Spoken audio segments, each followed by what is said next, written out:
लोकसभा चुनाव सामान्य निर्वाचन 2024 के लिए प्रथम चरण के नामांकन के तीसरे दिन नगीना सुरक्षित लोकसभा सीट से इंडिया गठबंधन के प्रत्याशी पूर्व अपर जिला एवं सत्र न्यायाधीश मनोज कुमार द्वारा अपने समर्थकों के साथ कलेक्ट्रेट पहुंचकर नामांकन कराया गया।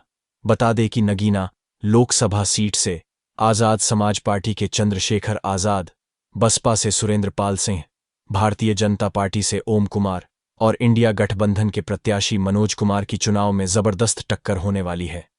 नामांकन के बाद समाजवादी पार्टी के जिला कार्यालय पर पहुंचे प्रत्याशी मनोज कुमार ने कहा कि भारत के संविधान का राज पूर्णतया कायम हो और मेरा मुकाबला वर्तमान सरकार से है। इंडिया गठबंधन के नगीना लोकसभा सीट से प्रत्याशी मनोज कुमार के साथ समाजवादी पार्टी के नजीबाबाद के विधायक तस्लीम अहमद और नगीना विधायक मनोज पारस सहित समाजवादी पार्टी के पदाधिकारी व कार्यकर्ता मौजूद रहे। बिजनौर से नीरज कुमार की रिपोर्ट। आज आपने नामांकन कराया, किन किन मुद्दों पे आप चुनाव लड़ने आए? सबसे बड़ा जो इस मुल्क का मुद्दा आज की तारीख में है वो है संविधान बचाने की, संविधान की रक्षा करने की।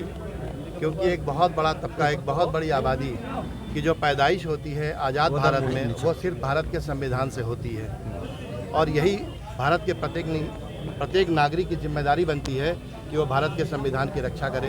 क्योंकि भारत का संविधान करीब 74 वर्ष 2 महीने भारत के नागरिकों को एक बहुत बड़ा तबका मजलूम, बेबसी और लाचारी का जो भारत के हिंदुस्तान कहे जाते हैं उनसे पहले था, उसको भारत के संविधान आने के बाद एक स्याही से लाखों करोड़ों लोगों के जीवन में परिवर्तन आया।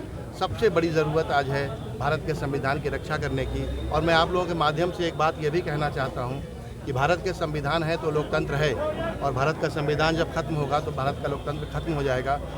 सुप्रीम कोर्ट के 4 न्यायाधीशों ने एक प्रेस कॉन्फ्रेंस की थी कि भारत का लोकतंत्र खतरे में है, और भारत के नागरिकों से अपील किया था कि आप भारत के संविधान की रक्षा करिए, ताकि कोई इतिहास जब लिखा जाए तो ऐसा ना लिखा जाए कि उनकी आत्मा मर चुकी थी। सर, सियासी गलियारों से आप एक सम्मानित पद त्याग कर जो है चुनावी अखाड़े में उतरे हैं, क्या वजह है?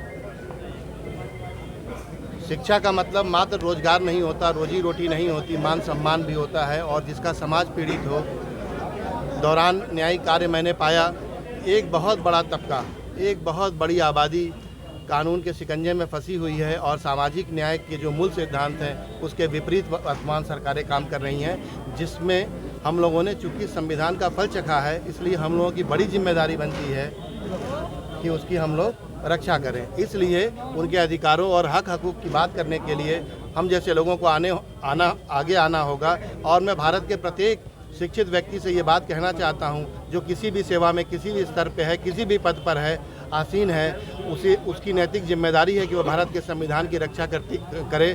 क्योंकि भारत का संविधान उसकी भी रक्षा करता है जो उससे घृणा करता है। चंद्रशेखर आज़ाद के आने से नुकसान है या फ़ायदा है आपका? चंद्रशेखर आज़ाद, चूँकि बात आप लोग कर रहे हैं, अभी पीछे भी एक पत्रकार साथी कर रहे थे बात, तो मुझे लगता है कि गठबंधन ही असली, और गठबंधन से ही जो जुल्मी सरकार है उनका मुकाबला किया जा सकता है। कोई भी निर्दलीय प्रत्याशी या किसी भी तरह का कोई भी दल का नेता अकेले लड़कर कोई भी चुनाव इस मुल्क का आज की तारीख में नहीं जीत सकता। सर, एक सवाल मेरा भी, आप बहुत कम समय में, चूँकि अभी आप राजनीति में आए हैं, बहुत कम समय में इतनी लोकप्रियता हासिल कर ली है, इसकी क्या वजह है? यह है कि भारत का संविधान जो डॉक्टर भीमराव अंबेडकर के द्वारा लिखा गया है उसकी हम लोग उपज हैं, उन विचारों के साथ हम लोग अडिग हैं। और ये अतिशयोक्ति नहीं है कि विपरीत विचारधारा के व्यक्ति भी डॉक्टर भीमराव अंबेडकर का गुणगान करते हैं और सदन से सड़क तक कहते हैं कि मैं डॉक्टर भीमराव अंबेडकर की वजह से यहाँ पर आया हूँ। ठीक है, थैंक यू। बहुत बहुत शुक्रिया।